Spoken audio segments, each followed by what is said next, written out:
Yo, what's up with it, y'all? It's JD, travelsthenix, and I'm back with another quick video. Today's video, I want to talk about the cost of visiting Brazil. I'm going to go over what I consider the 5 main expenses to your stay and different options that can make your trip more expensive or more affordable. Before we get into the video, if you're new to the channel and enjoy travel and fitness content, go ahead and subscribe to the channel and hit that notification bell so you can get updates every time I drop new content. Go ahead and give the video a like for me so it can reach more viewers, and I'd like to thank everybody for tuning in. Now back to the video. The first expense I want to go over in Brazil is accommodation.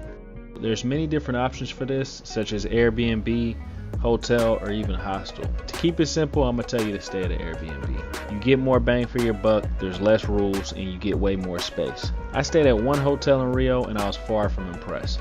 The price of a hotel was more expensive than my Airbnb, which I also stayed at during that same trip, and it was about 1/4 the size, and the amenities were just straight trash.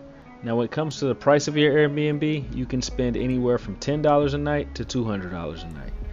That could be renting a small room in a share house to renting a luxurious loft on the beachfront in Rio de Janeiro. The 2 times I've stayed in both Rio and Sao Paulo, I stayed in some fairly middle of the pack type rooms, ranging from $38 to $70 per night, and they were all super comfortable, spacious, clean, and a few had some player ass views and amenities like pool tables, balconies, and barbecues. The second expense I want to talk about is food. This is another expense that varies in price depending on what type of eating you're doing.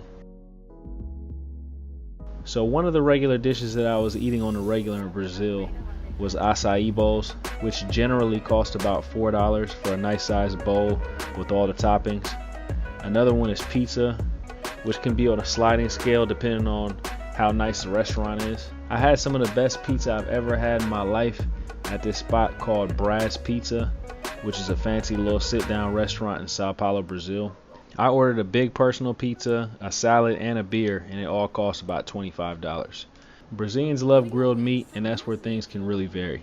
If you go to a churrasco spot like Fogo de Chao, you're looking at probably $50 per person, but it's for some high-end meat, and a lot of times it's all you can eat style. Now if you hit the mom and pop spot, you can grab some grilled meat for like $8 to $12 for a plate of food.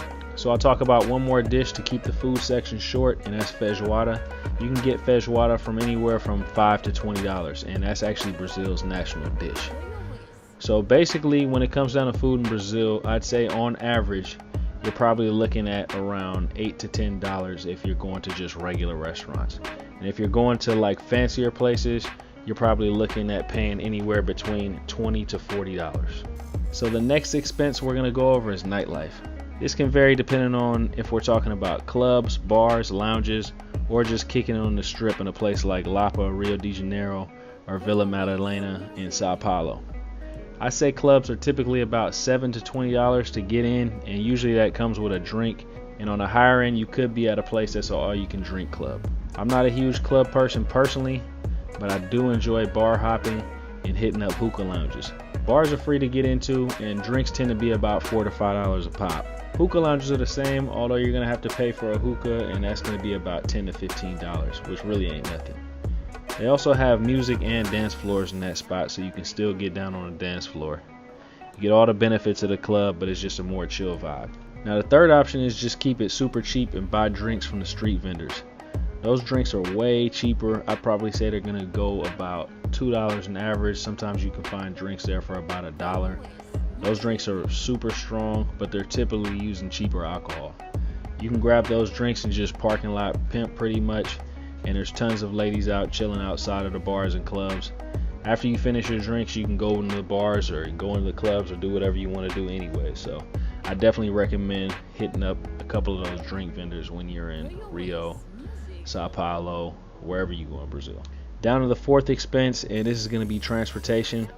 So the lazy way to get around is to take Uber everywhere. To keep it 100, I was lazy and on vacation mode, so both trips to Brazil I was almost exclusively taking Ubers. I took the bus a few times, and it was about 75 cents a trip, and it was pretty efficient. And probably the smartest way to get around is probably going to be by train if you're in Sao Paulo. The train rides are a little over $1, fast, no traffic, and the subway system is cleaner than in American train systems. Now Uber runs about $2 to $3 for about a 15-minute ride, which if you're comparing it to the United States, that's dirt cheap, but it does add up if you're taking rides everywhere you go in Brazil. Personally, I just didn't feel like walking over to the train stations and figuring out how to maneuver, how to get around by train. I was only in Brazil for about 10 days each time I went down there, so I just figured the Uber rides weren't going to add up that much. So the fifth and final expense I'm going to talk about is internet and cell phone plans. At the airport, when you get off the plane and you're going through customs, they're going to try to offer you a SIM card that's about $45 for a week, which is way too expensive. You don't want to take that. The phone package that I was actually offered through my phone carrier, Sprint in America, was $25 for a week, and that was unlimited talk, text, and web.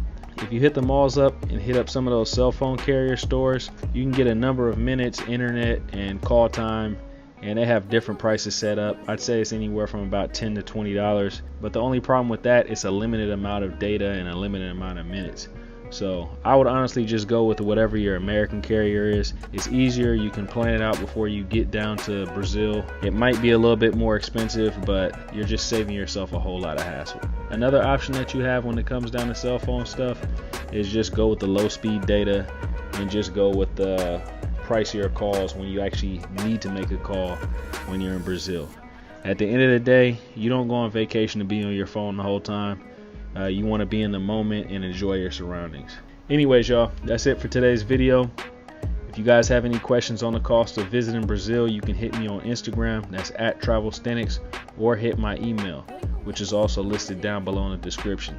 Thanks for checking out the video, y'all, and I'll hit y'all off with some new content real soon. Peace.